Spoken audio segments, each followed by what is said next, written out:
Hello again. I just heard word that we need 14 more people to input their attendance into the Google form, and we will be able to get started.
Okay, everybody, we have quorum now.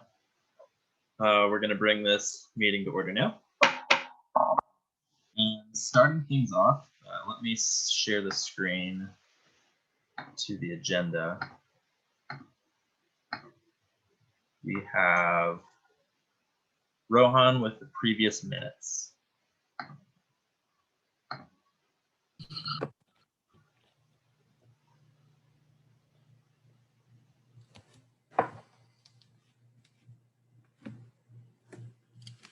Okay, thank you, Rio. Good evening, everyone. So we began, our last Senate meeting was exactly a month ago on February 2nd. We could not have the last meeting scheduled on February 16th due to the winter storm. I hope everybody is safe. So we began the last meeting by getting the minutes of the January 19th meeting approved. We had a special orders and educational presentation from Mr. Justin TP, who's the transportation manager of TAMU Transportation Services. He had to share some updates on the changes to Route 35. Moving on to the legislative reports from Rio, we had gathered that we are now accepting applications for officer elections, and that the due date previously was February 28th, but due to the winter storm, we had to extend it to this week. From Deborah, we had gathered that there is a new PhD position for grabs in petroleum engineering department. I had shared that if you are a new senator, please fill the senator application form so that it helps us to maintain the roster. Chandler had mentioned that the grad appeals panel and the rec sports advisory committee were looking for graduate students to serve on their committees. From the committee chairs, CJ had shared a couple of updates regarding the Texas legislative session, the residency occupancy overlay from the city of College Station, and the CDEI program on campus.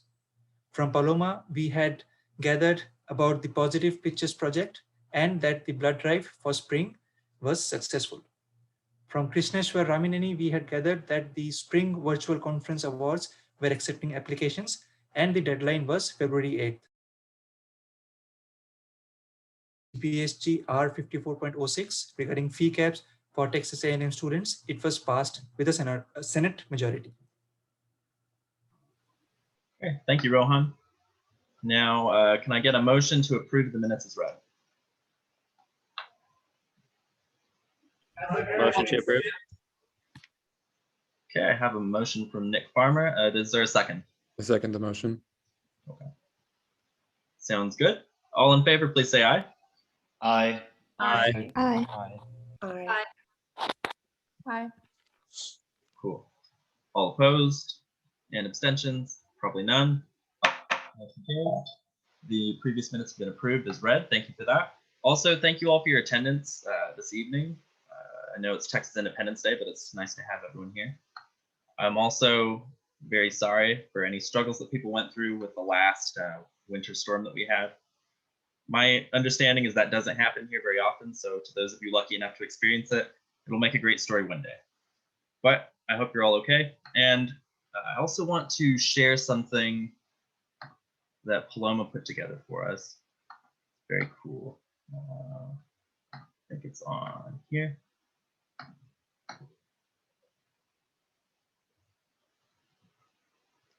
It's loading. Can you see it? Here we go. Can you all see that? So that's a nice little positive picture collage of all of us. Well, not all of us, but just a handful of us. It's a pretty good picture, and if you want a copy, I'm sure we'll post it to our social media. But thank you, Paloma, for taking the initiative to put this together. It's nice to see some happy people. Okay. Moving on with the agenda, we have 2 presentations today. So this is going to take up a fair bit of time for the meeting.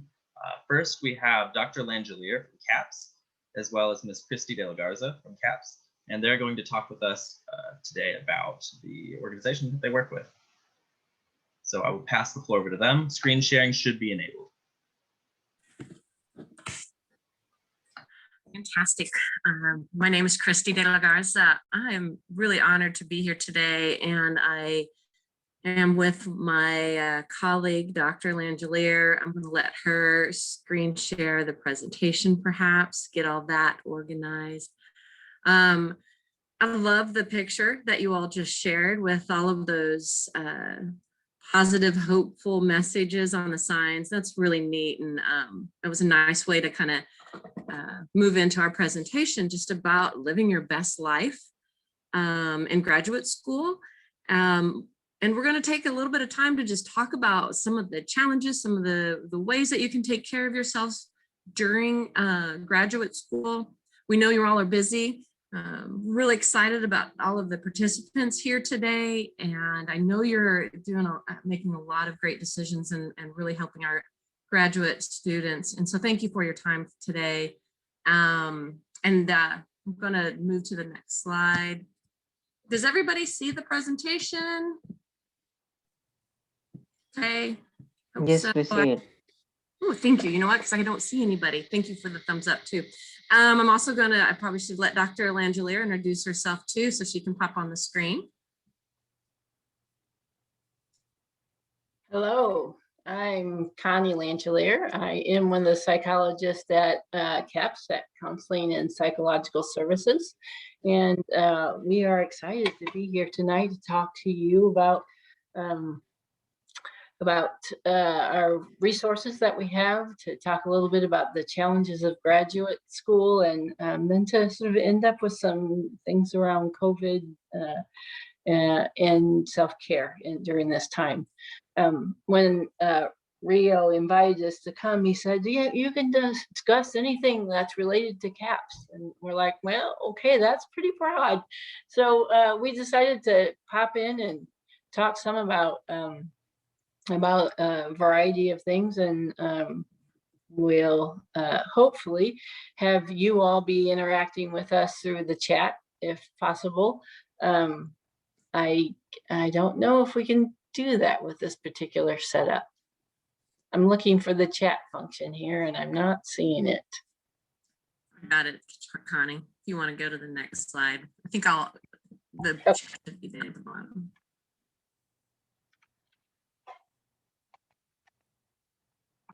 And I'm also having technical difficulties. There we go. It's just a little slow. All right.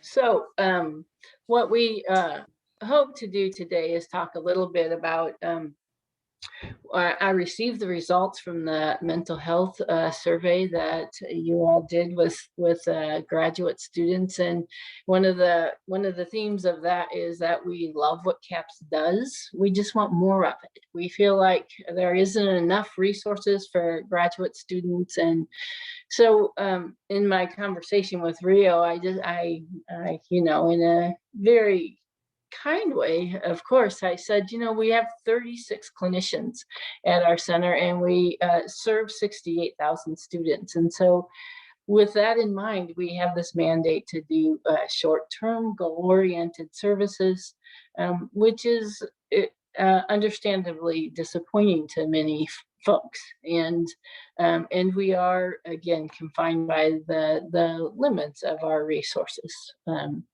We would have to employ over 300 psychologists and social workers and licensed professional counselors in order to meet the needs of all our students. And clearly that would be exorbitant. And so we do have the short-term service. We have a very robust crisis process. We have a fabulous group program, and that is our long-term option. And we have numerous workshops that we do. We do a lot of outreach and presentations and trying to get out into the community and connect with graduate students and undergraduate students to talk about things like self-care, like what we're doing today. And so while we wish we could do long-term therapy with everyone, what we know is that many graduate students have the graduate student insurance through Texas A&M, and it's a fabulous plan when it comes to mental health resources. In fact, right now, many students are able to use this resource and not even have a copay. And so I really encourage you to think through sort of what do you need for your mental health support, and how do you utilize the resources that we have on our website, as well as come to the center if you feel the need to do that.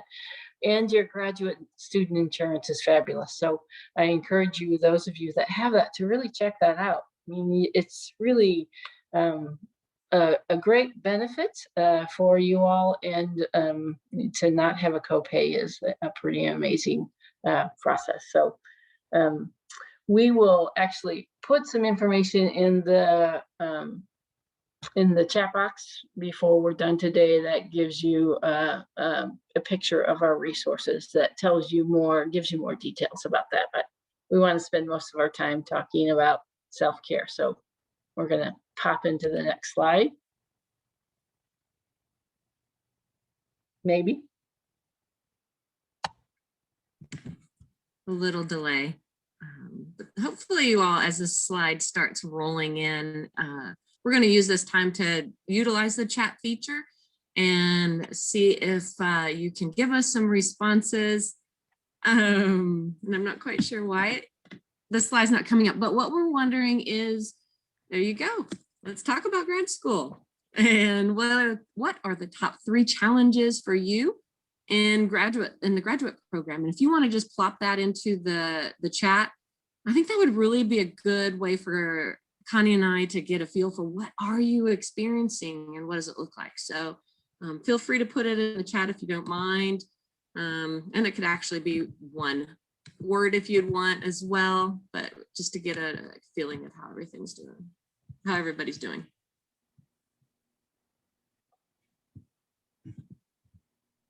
Top 3 challenges: advisors, administrative challenges, financial, time, social life, finding that balance of social life, taking care of yourself, which we'll talk about today, isolation, the pandemic, we're going to talk about that, well-being, acclimating, solving impossible research problems not solved before. What a challenge. And it's really hard to stay curious about some of those at times when it feels so exhausting. Just physical care, waking expectations, diversity, inclusion, and equity issues. Absolutely. So there we go, Connie. There's a lot. Yeah, yes, absolutely.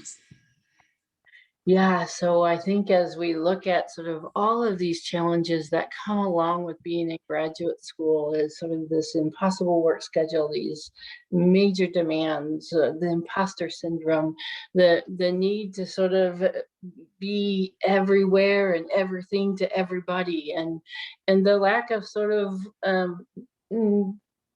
clear guidelines for what is really expected of you when it comes to your research, when it comes to your performance, and sometimes having advisors and PIs that are difficult to work with or understand their expectations. So we're really looking at a lot of things that happen in graduate school that are now have been compounded by COVID and the pandemic. And so happy to go over that slide as soon as this decides to respond for me.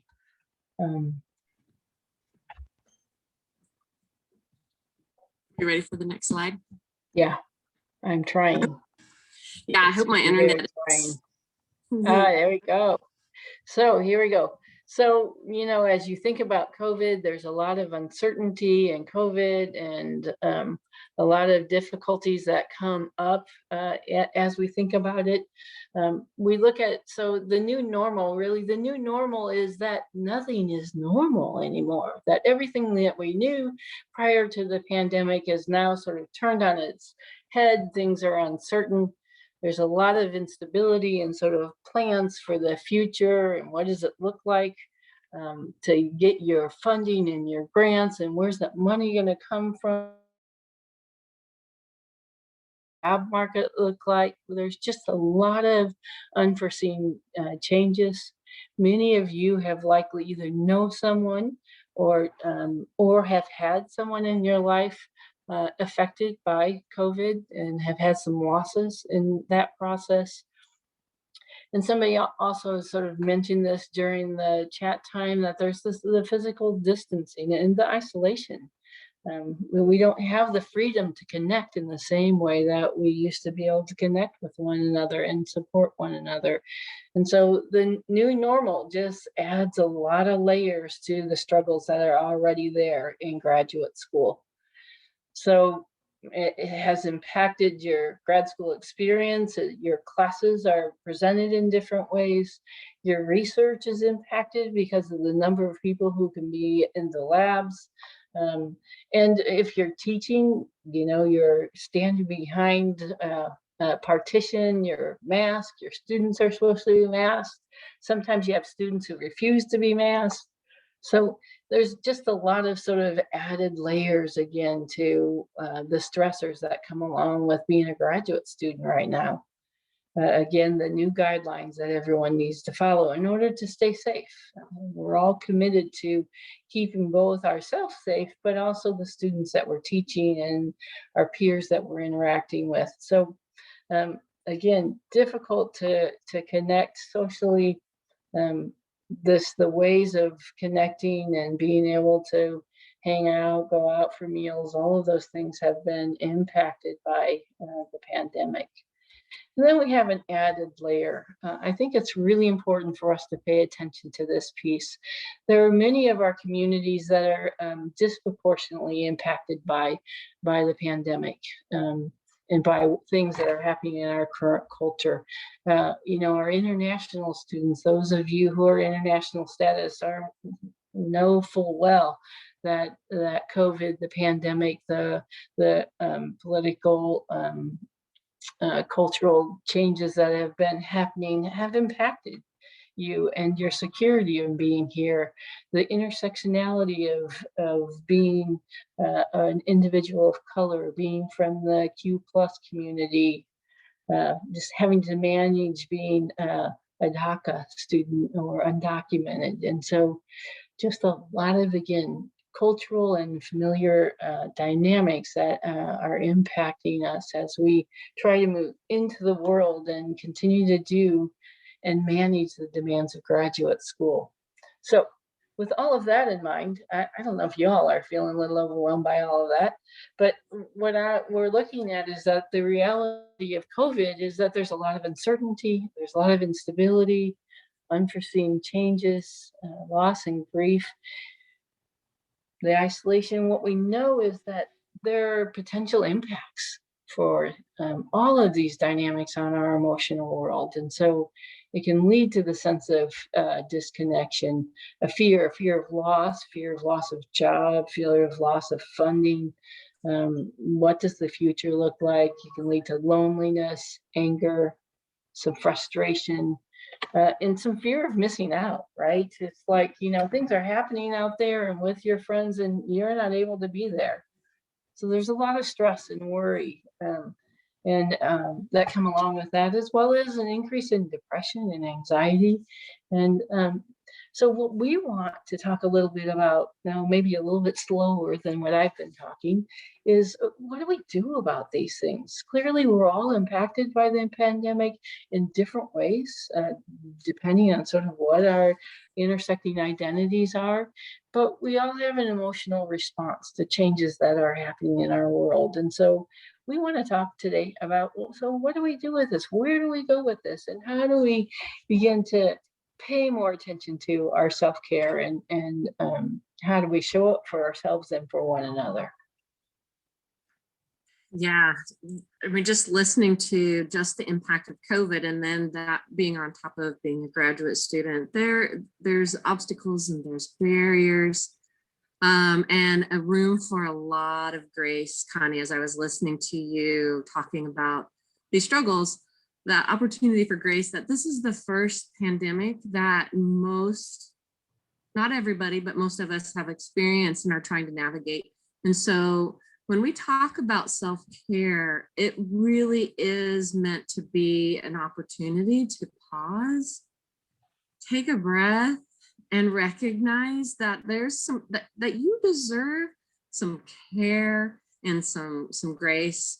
And so I also am very aware that y'all are incredibly busy. There's things going on constantly. And so to think about self-care, so I've heard some people respond like, that's not even on the task list. That would be a luxury right now. And I do get that. And so that's why Connie and I decided to really hone in on what self-care is. As you can see on this slide, any activity we intentionally do to take care of our mental, emotional, and physical health. And so we highlighted the word intentionally because I think it's very easy for the self-care piece and like my emotional, mental, and physical well-being kind of gets pushed to the back burner quite frequently whenever there's a stack of things going on in my life. So self-care is intentional. It's something that we actively plan and work into our routines. It could even be, I noticed that I have an Apple Watch and sometimes it will tell me to breathe. And I think, okay, I can take a minute. I can take a minute to breathe. And that's a self-care plan, I think, listening to it and then actively listening to that cue to say, hey, Christy, I think you need to pause and breathe. So something that we actively plan might also include 3 times a week. I'd really like to go for a walk and just release some of the stress that I have and get outside. But I have to plan that in around my labs and my classes and my work. So there's a 30-minute window that I'm going to take that lunch and I'm going to go for a walk. Actively plan. And it can be considered, and actually it's considered a choice that we make to invest in ourselves, to recognize that we need to meet our needs amid all the competing things that we have going on in our lives. It is a choice. And I really am, if you want to move to the next slide, that's fine, Connie. I really am going to challenge you all to think about, how am I choosing to take care of myself? How am I planning that? And what would that look like? And so even as we're talking today, I'm hoping all of you are just plugging in a little bit to this presentation and thinking, I might need to actually improve this area of self-care for me because I can't keep my foot on the accelerator and keep going at the pace that I'm going right now without burning out. And so this is a good reminder to pause. So when we think about self-care, as you can see on this slide, and you know what, to be honest, while I'm talking about this slide here, I would love to see some chat from you all to give me and Connie and everybody else an idea of what your self-care looks like. What are you doing to take care of yourself that might even be a great idea for your peers here at this meeting. So self-care is psychological self-care. Feel free to put in the chat while I'm chatting. The idea of engaging in creative forms of expression and meditate, practicing self-affirmations that are positive. Oh, I'm seeing some good ideas already. That positive self-talk. I am strong, I am smart, I am capable. Processing your thoughts through journaling, I think, is super helpful. Emotional self-care, surrounding yourself with positive and uplifting people. I see some people wanting to hang out with friends here. I'm looking at the chat too, using meditation and prayer. I think those are good spiritual self-care where we are actually plugging into this present moment. Meditation and prayer allows us to really plug into where we're at in the moment. Emotional self-care could also be remembering to honor your emotional needs in your relationships. What's going on? Am I feeling angry? Am I feeling sad? Am I feeling left out? Am I feeling anxious? Honor it and talk about it, and sit with those emotions. Don't avoid them. Allow yourself to cry. It is okay. That is not a point of weakness. That just means you're finally allowing that emotion to come out. I see the spiritual self-care, immerse yourself in nature. There's even research out there that shows that as humans or as living beings, nature is a very vital part to making us feel alive and plugged in. Go for a walk. Right now, go out and see there's actually some flowers that are trying to bloom. And even if that just takes a few minutes. Physical care. I saw someone put in there exercise and working out as their self-care. Absolutely. Stay active, even if it's for 5 minutes a day. Prioritize a balanced and nutritious diet. Sometimes that takes meal planning. And sometimes, you know what, that's even fun to plan out those meals that are healthy. Stay hydrated. Keep your water bottle with you at all times. Workplace self-care. Speak up about important issues to you. That assertive language, which we might talk about. How are you talking about what's important to you at work? Setting healthy boundaries with coworkers. Oh boy, that's an important one, I think, as graduate students. Reach out to someone I haven't talked to in a while, definitely helps. Yes, connection with somebody is always so important. And then just talking to somebody. We can see here, if I look at the workplace self-care, challenge ourselves to grow professionally. Obviously, you're doing that in graduate school, and then balancing it with self-care. Take intentional breaks throughout the day. And I like that, setting healthy boundaries. Connie, feel free to move on to the next slide if you like. But I like that idea of being able to assert yourself, not being aggressive, but being able to take care of yourself by saying, hey, can we talk about this? I didn't really like the way the lab went, or I'm confused. Can someone help me with this research? So this slide reminds us that self-care is not selfish. Okay, you deserve to be cared for, and even if it's caring for yourself, you deserve that. So taking care of yourself from good sleep hygiene, we need it to take care of our brains and take care of ourselves. Social well-being, that connection which y'all talk about, it's very critical. Got to connect somehow. Identify signs that you're feeling depleted and take action early. Come up with that plan and evaluate your habits and see if they're helpful or hurtful in the long term. Sometimes we think that a little habit that we've developed, like Netflix, is so wonderful. But at some point when we're not just watching an episode and we are binging on 3 series at a time, that might be when it's getting hurtful, right? Or substance use, alcohol use. Sometimes we realize that habit could be getting hurtful, and we need to pay closer attention to those things so that we're taking care of ourselves. TikTok is that a habit? So in 15 minutes time, we've now condensed what we usually do in an hour. And so we try to do a lot more interaction when we have a longer time, but we want to be mindful of your time. I know you all are busy. And so, you know, what we want to do is sort of move from here to just a quick summary. What we want for you all is that you can actually thrive in graduate school in this environment during the pandemic, and thriving doesn't come naturally, right? Because of all the pressures to sort of move in a direction that doesn't serve us very well when we're stressed and trying to engage our lives. And so we, you know, just again to summarize, you know, having mentorship, making sure you're figuring out how to have social support in spite of the fact that we are doing this social distancing. And we want to focus on wellness, and Christy alluded to assertive communication. And then, you know, we spent the majority of this talking about self-care. So from here, what we want to do is we want you, I know we want to move on quickly to the next presentation, but before we do that, we ask that each of you, we're going to actually time it. I'm going to time it here.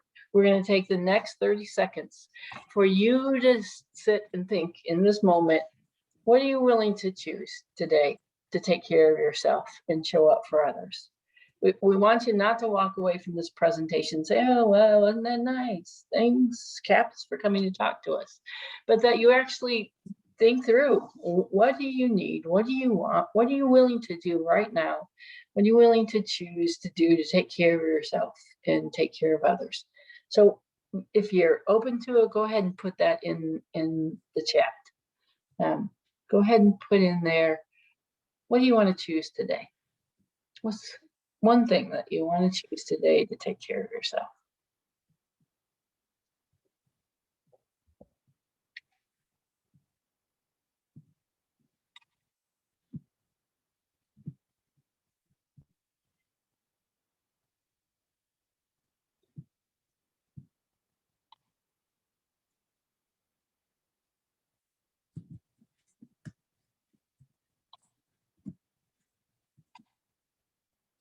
All right.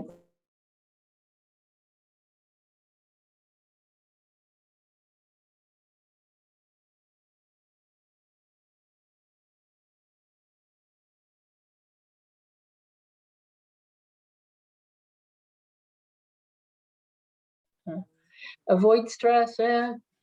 Try to avoid stress, or maybe we should say manage stress effectively. Find the steady balance. Sleep on time for a change. Trying to figure out, you know, how do you use these coping mechanisms that we've been talking about. Try to manage the Netflix input. Yeah, so lots of good ideas. So set some time every day to be offline, focus on you and what you need for you. So this whole thing of working from home, go ahead and dress as if you're in the office, you know, get yourself prepared, get yourself mentally and physically and prepared to engage. Stress, eat less. Yeah. Especially when you're working from home and everything's readily accessible. It's like, I want to avoid this. Let me just go have some chips. Figure out how to have some healthy snacks around. Great.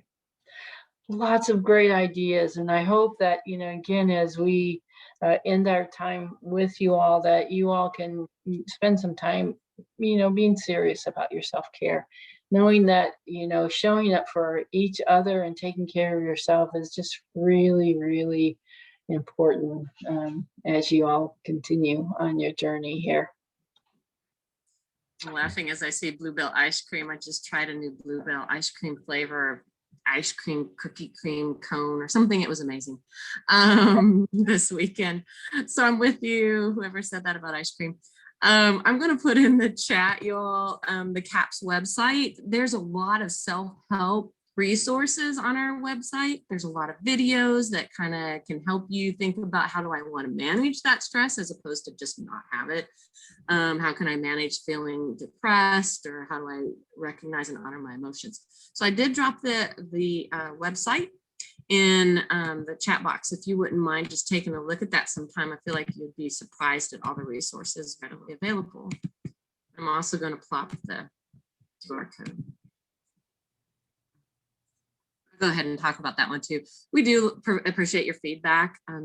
You all, your voices need to be heard. And if you could give us, there's a QR code, you can scan it with your phone, or you can click on the Qualtrics site that I put in the chat that could give us some feedback on this presentation. Again, it's Christy De La Garza and Connie Langelier. And I was going to show one more thing. And then I'm also going to share with you a flyer with we have that just talks about our services at CAPS that Connie was talking about earlier. Just gonna plop that in the chat as well. It's a Google document. That way you can print it out, save it, whatever you want, so you can always be reminded of all the amazing resources we have. Okay, Dr. Langelier, Ms. Ms. Christy De La Garza, thank you so much for your time today. Senate, would you please unmute and thank our presenters? Thank you. Thank you. Thank you. Thank you. Muchas gracias. Thank you. Thank you. You're all welcome. Thanks for the invitation. Take care. Bye-bye. Thank you for that. Now we have another presentation. She has been very patient with us. It's Miss Alyssa Schramm, and she is the long-range planning administrator with the City of College Station. Is she here with us right now? Yes, I'm here. Cool. Screen sharing is enabled, and you are welcome to share your presentation at any time. Again, thank you for being with us tonight. Oh yeah, thanks for We're here. having me. I gotta say, I definitely enjoyed that presentation as well. So thanks to the previous presenters.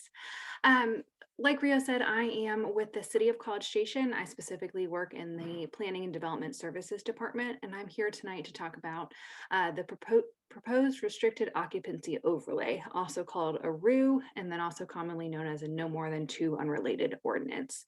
You may have heard about this. There's been a lot of press in the local media, and we've been doing a series of public input meetings to collect public feedback on the proposed RU and ask kind of a couple key questions that our city council wanted further public input on. Okay, so really February was our public input month, and we had 3 public input meetings, one of which was specifically targeted to student groups, so undergrad and graduate students, to collect input and kind of answer questions that people have on the proposed ordinance. We also had an online poll, and it just actually closed on Friday, and I'm starting to go through all that information now. But I wanted to also let you all know there's a few other opportunities to continue to have your voice heard in the process.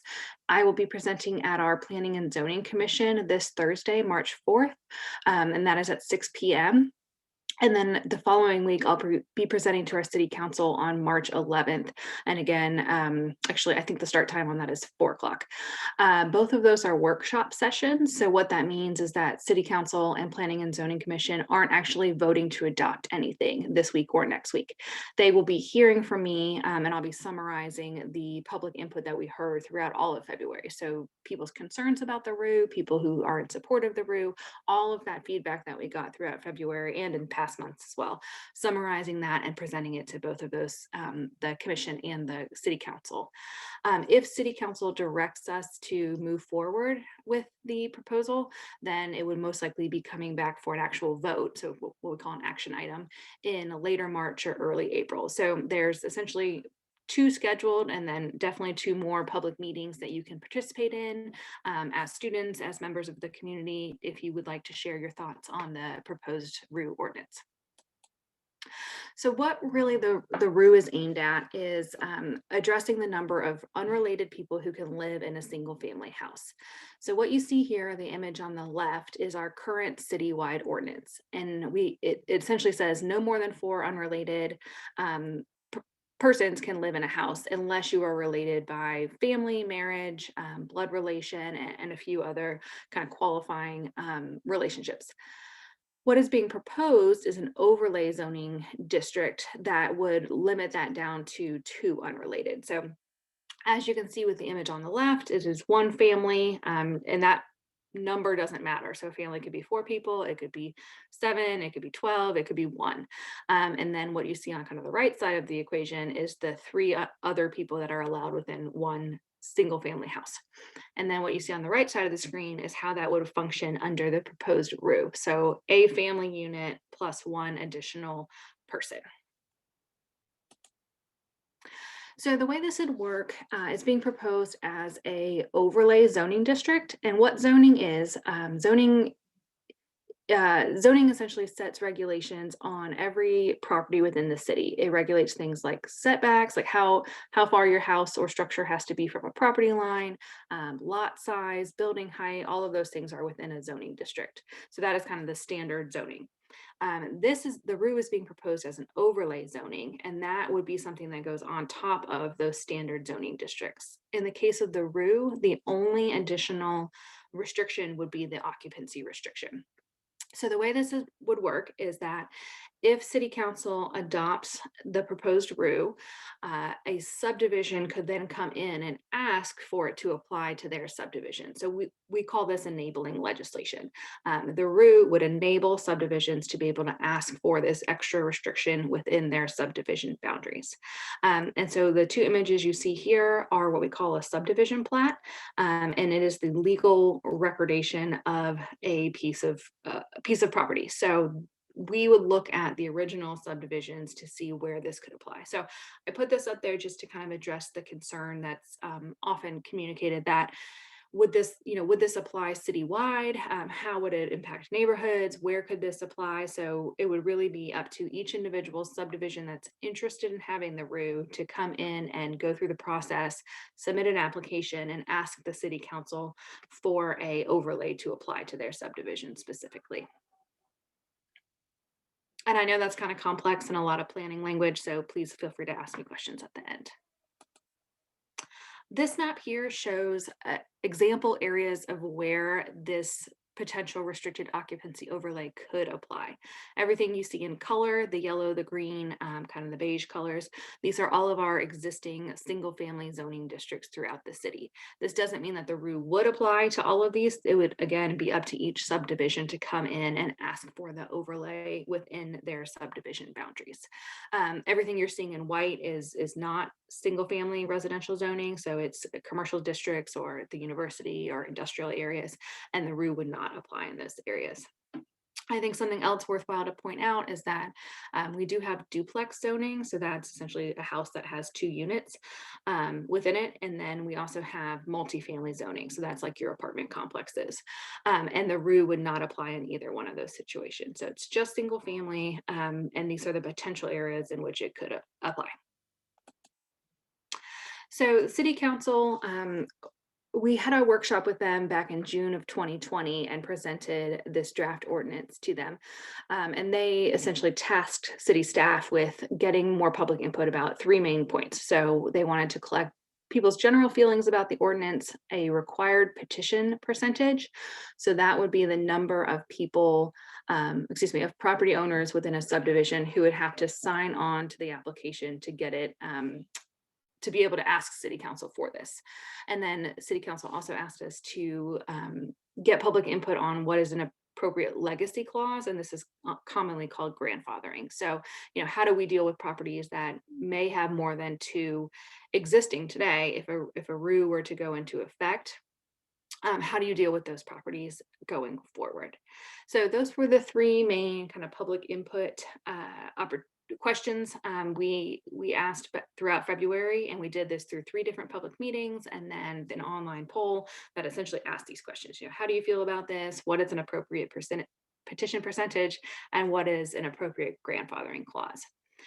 So as we're wrapping up kind of our public input process right now, I will be summarizing everything we've heard and then presenting that at this Thursday, so March 4th, to Planning and Zoning Commission, and next week, March 11th, to City Council.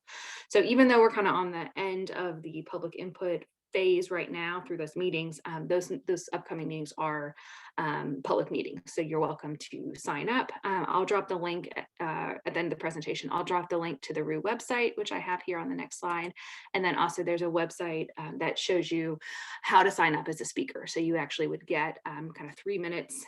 They're on Zoom, so 3 minutes to address City Council or Planning and Zoning Commission, or both, whichever you choose, to have your thoughts and concerns addressed as well. You're also welcome to email me. I am keeping track of all the emails I get, whether they are for or against the RU or just general inquiry and questions, or you can call me. That is our main department line, but they forward everything RU related to me. So I'm happy to answer any questions you may have. I see a couple hands up here.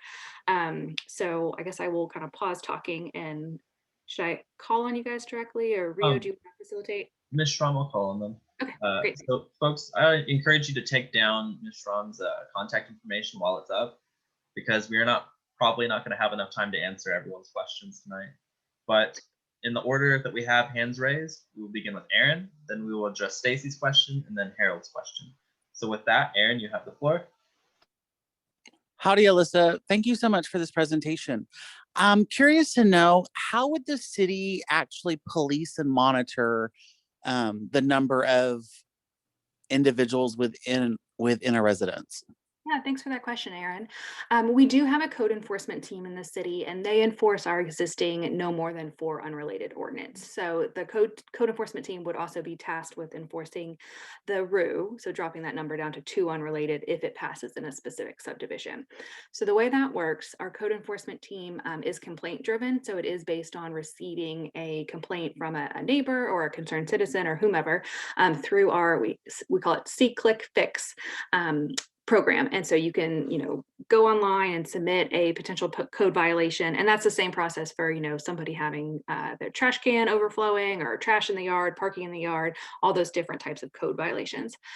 So, a concerned citizen would go on, register the complaint. Our code enforcement team then goes out and tries to contact not just the people who may be living in the house, but the property owner as well, if it's a renter situation.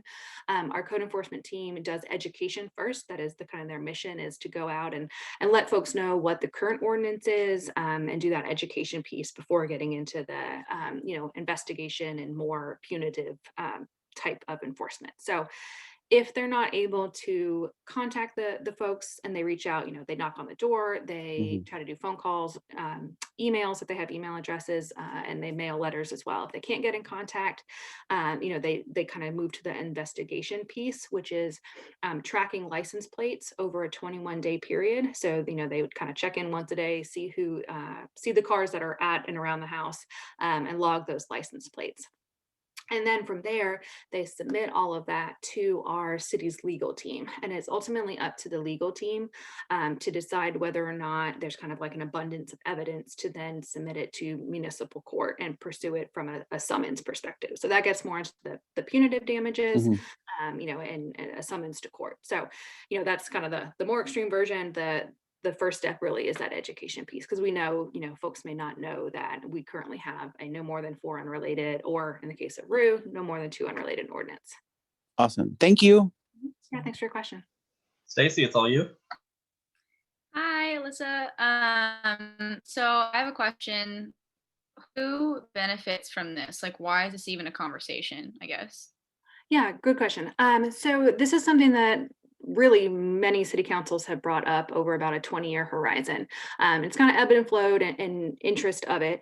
The current city council has asked us to pursue this, creating this draft ordinance, and it's really aimed at neighborhood integrity. So trying to protect some of the older, and not necessarily older, but more established neighborhoods in the city of College Station from converting over to either primarily renter neighborhoods, or our city council has explicitly expressed concern about the rent by the room model of housing, and concerns about whether or not that drives up rental cost for people who aren't renting by the room, who are trying to rent a whole house. That may be more of a traditional family model, or whatever that dynamic is. So that's really where all this came from. Our city council directed staff to kind of put this together and get public input and move forward with it. So city council will hear all this, they'll hear all the public input, and then get to vote on it. So I think their intent is this is a neighborhood integrity tool. It's certainly one tool. There are other tools as well. We have done research on other potential strategies and presented some of those to city council, and it really is an ongoing research effort with city staff as well, looking for other ways besides just this ordinance to protect neighborhood integrity. Yeah, so being that we're a college town, that's honestly going to happen though. So like, what other college towns have this, if any, have like a restriction on how many families can live in a home, or like additional people? Yeah, good question. So City of Bryan has a ordinance that is very similar. They have it's called their residential neighborhood conservation zoning district. And we, as part of this research process, we researched the City of Bryan's ordinance. City of San Marcos has something similar. And then we looked at pretty much 30 other peer cities or large college towns that faced a lot of similar challenges to us. Some cities have occupancy restrictions. Some cities have things more like specific parking regulations in areas, adjacent to the university to try to address some of the issues associated with over occupancy. So there's definitely, I would say, a wide array of different strategies, but City Council was specifically interested in this restricted occupancy overlay kind of modeled on the City of Bryan's existing zoning district. Okay, cool. Thank you. Okay, next is Harold, and we're going to take Nick's question after and CJ's, and that's going to be it. Thank you, Rio. Thank you, Alyssa, for your presentation. I want to follow up with the Stacy's questions because I had very similar questions to begin with. Well, first of all, the last thing, I've actually had the experience in some friends in other college towns, and they share something similar a while ago, and their zoning seemed very, specific. I'm not suggesting anything, just saying the experience that they had. And let's say it was North Campus was this ROO, and then the South Campus was student residential, these kind of things. When I see the map in the proposal that I've seen before, I do not see like any, specific reason. It's kind of like pretty much all over town. Is there any rationale behind that? Yeah, so that map isn't showing where the RU would go into effect. It's showing places where it could. So it's really up to the neighborhoods themselves to organize and ask City Council for this overlay zoning. So it's really meant to be kind of illustrative to show that this could apply, in a lot of different places in the city, south side of town that may not be facing some of these occupancy restrictions, and certainly around the campus core as well in some of the older neighborhoods. So it's really meant to be an illustrative map that shows areas in which this could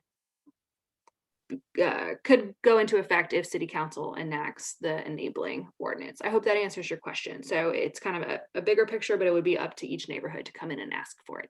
Thank you. It does and it doesn't.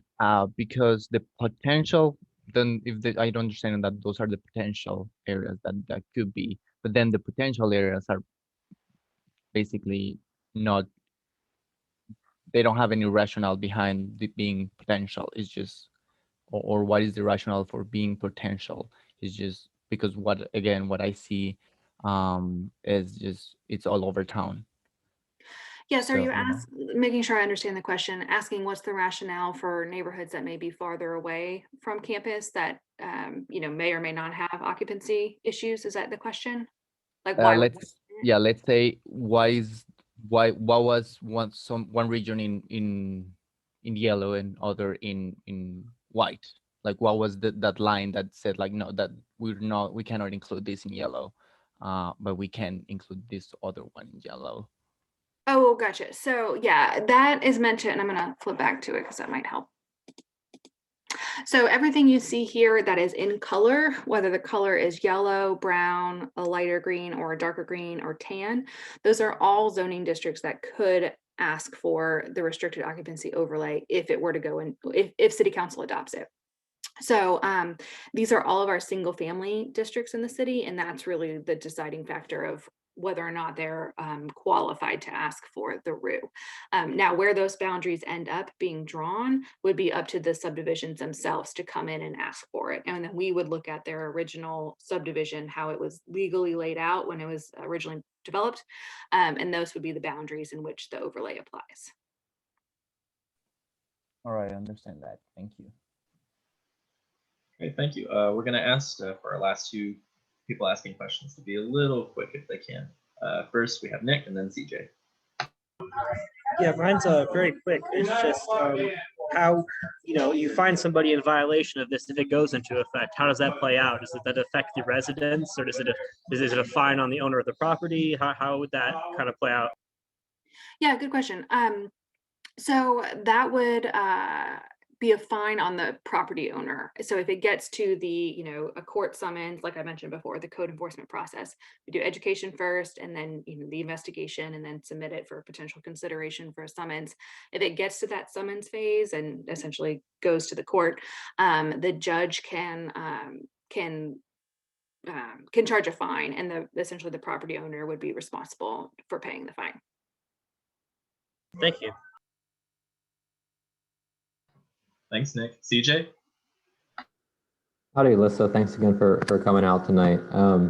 So at the previous meeting I had attended, the workshop y'all held, one of the questions that was brought up a lot was, will there be some sort of economic impact study or market analysis done? And so what the gist of it was, if that was something people wanted to see done, then they should reach out specifically to the city council members through their email and whatnot. Is that still the general line of advice, to reach out directly to the council members? Yeah, I would still offer that up as kind of a potential way to have your voice heard on that. You're right. That question was asked a lot in the 3 public meetings. Did the city do any kind of economic or market study?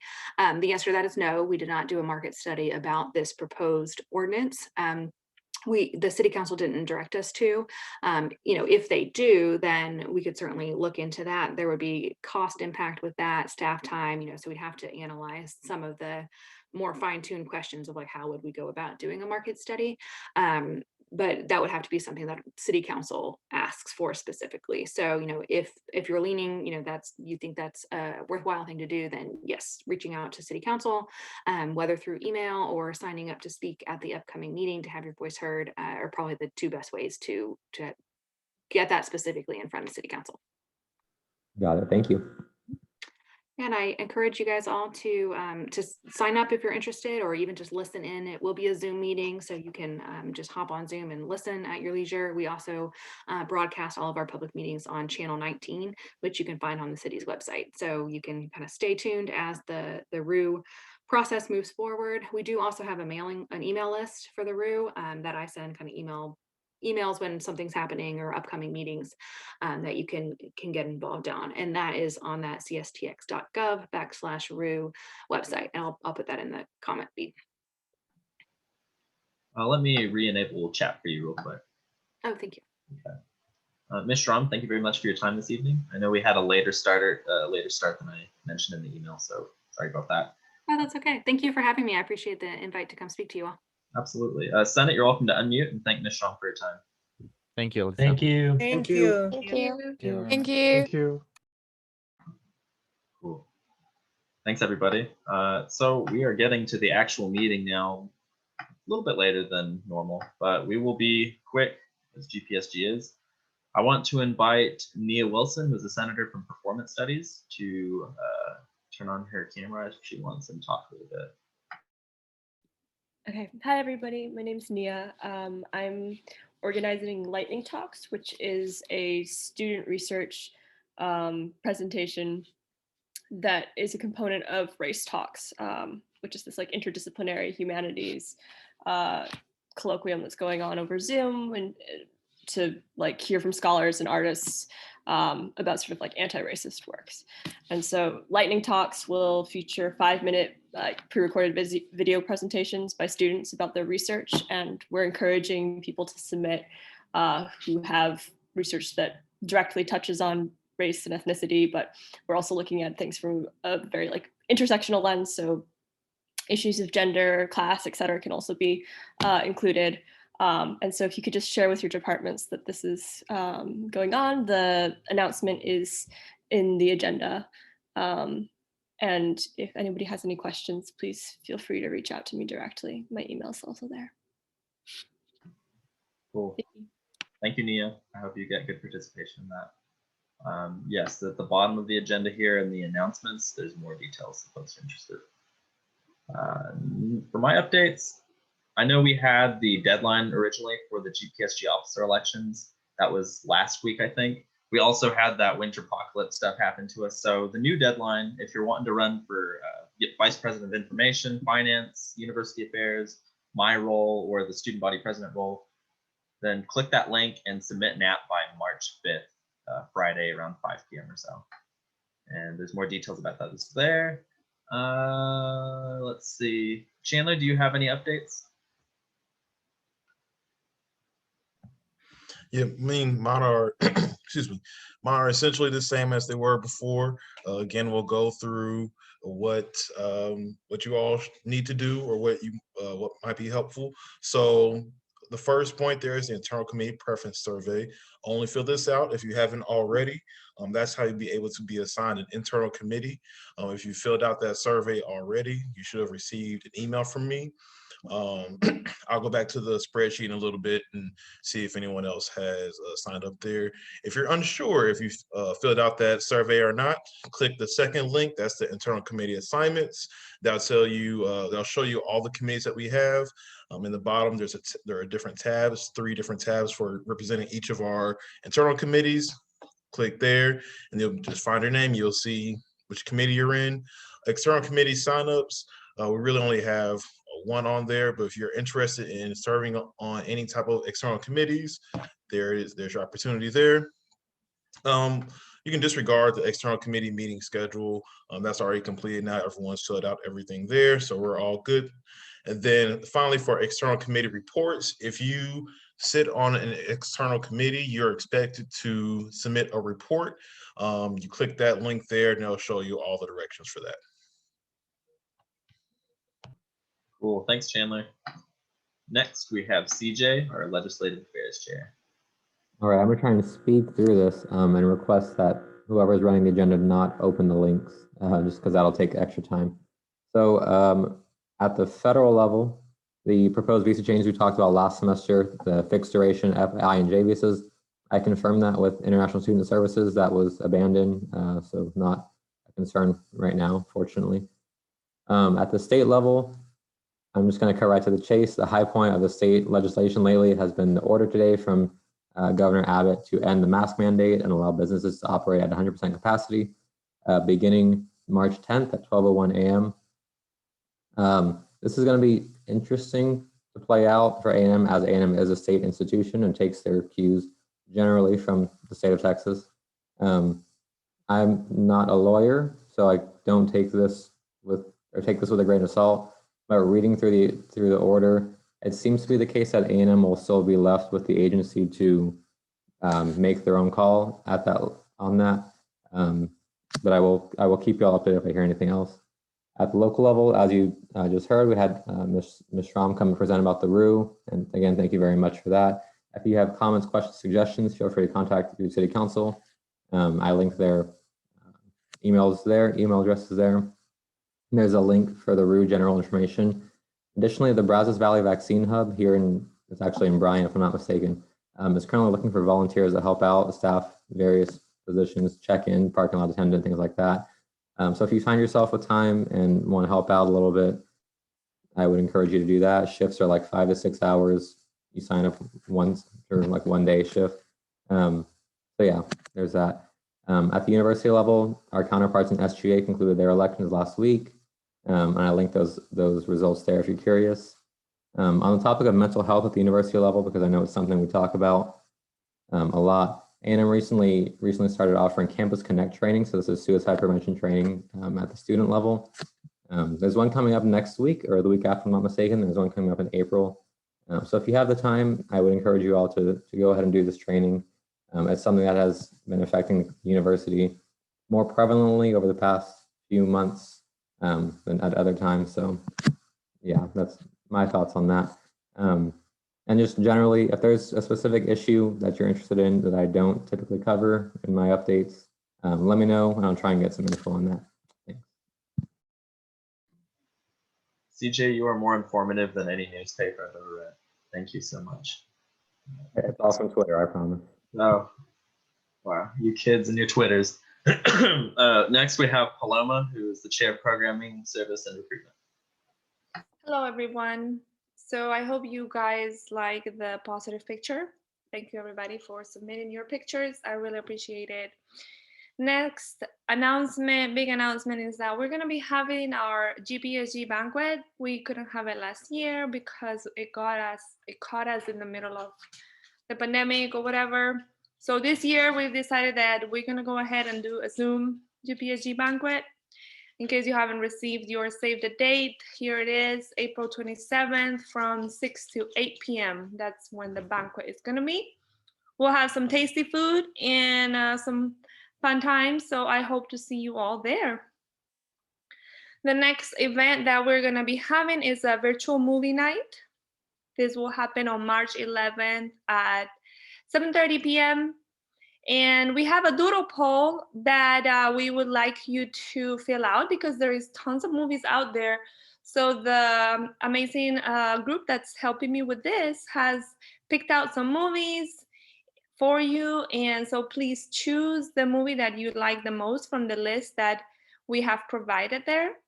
And that will be the movie that we play on March 11th at 7:30 p.m. We'll give you more details with links and things like that as the time comes. But yeah, just so you know, put it in your calendar, virtual movie night on March 11th at 7:30 p.m. And then my last thing to say is that this is going to be my last year as a chair for the programming and recruitment for the GPSG. So if anybody wants to take my place for 2021-2022, I would love to tell you about this position, what's entailed, everything. So just hit me up. You can send me an email personally and ask me questions about what this position is about. Yeah, that's it for me, Rio. Paloma, thank you. Guys, I don't know how we did it, but we got through just about everything in the agenda. We're going to switch to committee meetings now, and I'm going to take the full 15 so that when we come back, it'll be about 5 till, and we can adjourn and call it a night. But I ask that you stick around for that. So with that, if you haven't already, please rename yourself so I know which committee to assign you to for your breakout room. And that's it. See you guys in a second. Have good conversations.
Okay, it looks like everybody's back.